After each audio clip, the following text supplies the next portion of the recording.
One of the more vocal critics has been Senator Tom Cotton, who penned a piece today at FoxNews.com.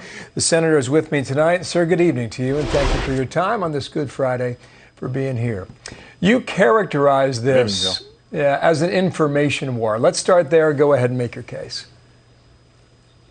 Yeah, the Chinese Communist Party has been waging an information war against the United States. They have their ambassadors all around the world telling the countries that host them that this virus originated with American soldiers, not with the city of Wuhan in Hubei province in China.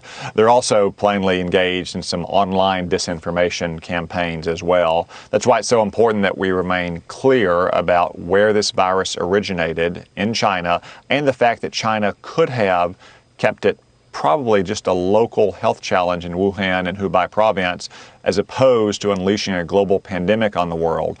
Unfortunately, the World Health Organization, from the very first moment that they learned about this virus, has been covering up for China, been praising China, and more concerned, it seems, with political correctness than actually stopping this pandemic before it spread all around the globe. So I've got a number of questions. Let me see how many I can get through here.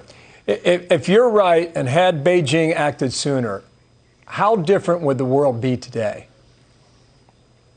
Bill, let me just give you one example of Beijing's treachery.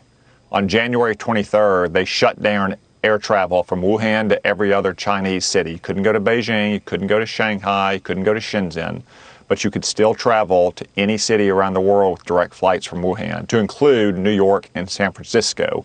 That meant that thousands of cases were being seeded all around the world before the WHO and China were even acknowledging human-to-human transmission. China was looking out for its own people by shutting down domestic air travel from Wuhan while continuing to let this virus spread all around the world. Oh.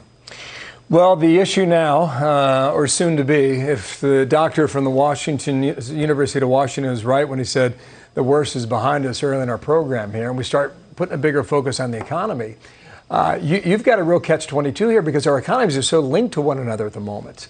What do you do about that? What do you do about the supply lines? What action do you think is appropriate, Senator? It's time to start delinking our two economies. Look, this happened over 30 years as the result of deliberate policy choices made in Washington. Those were bad choices. We can reverse it through good choices. That has to start with the most urgent fields. That's why I have legislation that will bring back pharmaceutical manufacturing and the production of medical devices and supplies in short order. But then it has to continue to other critical fields as well, like fifth-generation telecommunications equipment or other advanced manufacturing and technology products. We simply cannot allow our people to be dependent on the Chinese Communist Party for our health and our safety, our security, and our economic prosperity. About 30 seconds left here. There was word from Tokyo today that the Japanese are looking at a similar thing in terms of supply lines. The World Health Organization, I don't know what you expect next week from the president, how much consideration you've given that. What should be looked at there if you're right and the critics of the World Health Organization are right again on this one?